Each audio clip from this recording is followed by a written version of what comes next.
Next on the bench is a FirePower System 6. System 6? It's got the jumpers for the bus drivers. I would expect that to be a 6A. Anyway, it's FirePower. And so immediately we see that we have to replace this 40-pin interconnect. All of those headers, this 5-volt cap. There's ScanB ROM sockets here. They have to go. I will reuse these 2 flipper ROMs, but I will replace these 4 ROMs with a single 2764, I think. I forgot. And I will replace this socket because it's going to be ScanB also, and this is probably a ScanB, so it's going to have to get replaced. The instructions for updating a System 6 board to FirePower level are contained in the pin wiki, and I don't remember exactly what it is. That's why we have it in the pin wiki. So I will follow those instructions. The driver board looks pretty standard. Somebody had replaced one of the 6821s with a 6820. That's no biggie. I don't like the look of that socket, so I'll take a look at that. Over here in the switch matrix section, we've got these resistors that I always remove and replace with 0-ohm jumpers, or 0-ohm resistors as they call it. You can see some of these 27-ohm current limiting resistors in the lamp matrix are missing, and the other ones are pretty janky looking, so those are all going to come out. Now I could replace all those 27-ohm resistors with new sand resistors, but I found it almost easier to just get rid of them, implement the FET mod, and take out all these tip 42s and replace them with FET, and then of course the current divider circuit to service the FET better. All the headers all the way around will be changed, as well as this 5-volt cap. This is a multi-hour process, so time's wasted.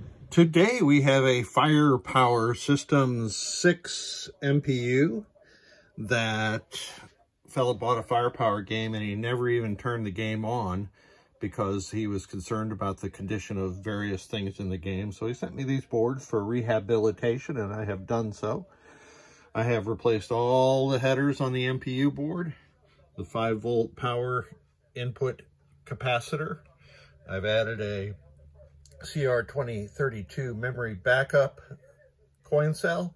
I've socketed the 5101 for future easy upgrades to NVRAM.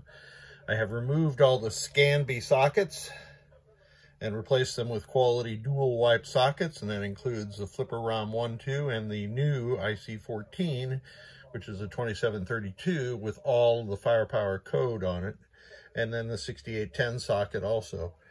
This is one of the 2 methods that you can use to implement the combined ROM on FirePower, and you install these 2 4148 diodes. This is my blanking indication. And on the driver board, there was a failed tip 102 at solenoid 8. That's the one with the gold stripe on it. And lamp row 3 was not operating, so that was a tip 41C that I've installed. I looked at this socket, like I mentioned on the rundown, and it looks janky on the top, but it's fine. And of course, all the headers on the driver board too. So let's boot it up. Let's see what the LEDs do on boot. That is correct. And we have booted into attract mode, since I have a 2032 in there now. And the only coil that's on right now is the coin lockout coil. Before, coil 8 was dimly lit, so that transistor was leaking a little bit, but now it's just fine. This one blinking is a flasher. And the lamp matrix is doing its thing perfectly now. Row 3 again was out, but it is working just fine right now. So let's put it into test. And the first test is display test.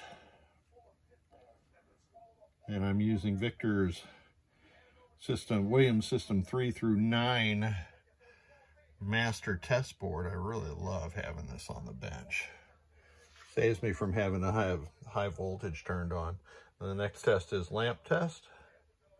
And those are all operating properly. So let's skip over to solenoid test. And the first 16 are direct drive solenoids from the MPU board. And when the coin lockout solenoid comes around, it will extinguish. And now we're into the special solenoids, of which there are 6. And these are being actuated under CPU control.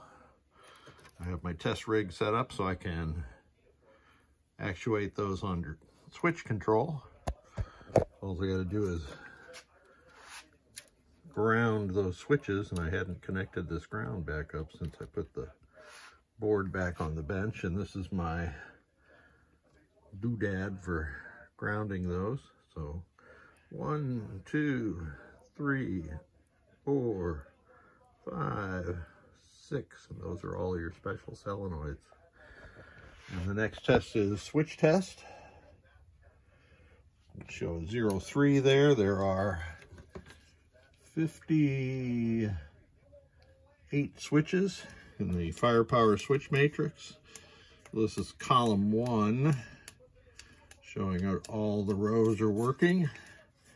And this is row 1, showing that all the columns are working. And 57, 58. I did replace the resistors that are in this section with jumpers, as Williams did themselves in later revisions of the driver board. And of course the 40-pin connector interconnect has been replaced also. So this board pair is good to go. The last thing I'll do, if I can here, is set it to free play. So that will be setting 18, I believe. Yep. I need to know what the enter button is, and it's switch 3, and I'm going to set this to 0, 0. And now this game is on free play. I'm just going to advance through all those audits again, and then reboot. And we are good to go. Thank you so much for your patience as I work through my cue. Pinball's never been hotter. I love it. Thank you so much.